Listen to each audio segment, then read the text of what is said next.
Yeah. What what is the way forward for you? Get out of school, homeschooling, try and educate yourself on yourself, kind of step aside post-secondary education and go straight into work and learn it there.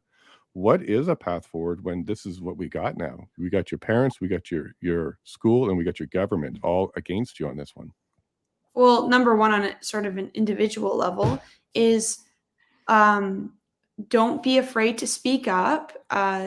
Show, have some gumption, have some backbone and speak up and just say what you think as opposed to just going with what the crowd thinks. Mhm. There's way too much groupthink happening right now, and it's really scary. So don't be afraid to stand out. That's a big part of what my group is trying to do, and we're kind of taking the summer to like assess how we go forward because there still are mandates happening and we still are pushing back against that and working on that. But what sort of got us to come together was we saw all these issues from the beginning.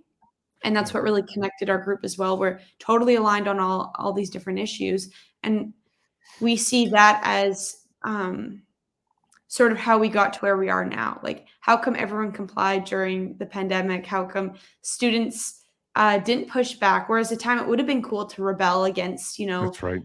the ban, right? And now it's like, no, it's cool to completely obey and everyone to think the same way. And if you think Mhm. differently or disagree, it's not okay to have conversations about it or even ask questions, like innocent questions.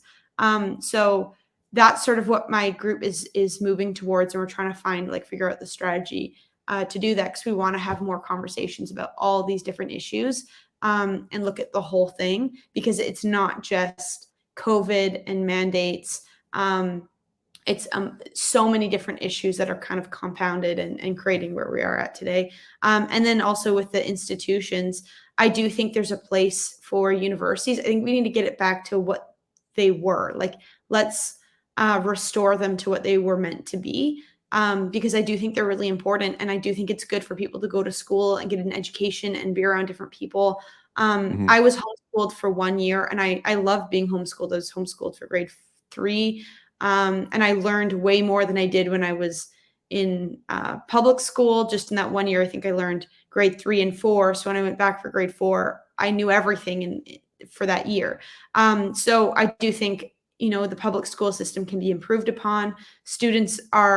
Young people are absorbing everything. They're taking everything in. So you can actually throw a lot at them. They'll absorb that and remember it and learn. So we should push students harder and stop focusing on these like comfort zones and make them feel safe, have a safe space. No, like this is the time to make people feel uncomfortable so that they learn how to grapple with those situations so that they can adjust. And kids are really malleable. Like you can push them and they test their limits a bit. Don't go too far and everything. Like don't abuse them like they did during COVID. But um they're capable of learning a lot more in those formative years. So do that. And I think that's kind of the goal of Sam going forward is like, let's take back our institutions. Let's make it okay for young people to think critically. I don't want to tell people what to think, but I want to present them with different ideas and sort of give them the tools to think critically and make them feel comfortable to speak out. Because I think when you have people in your corner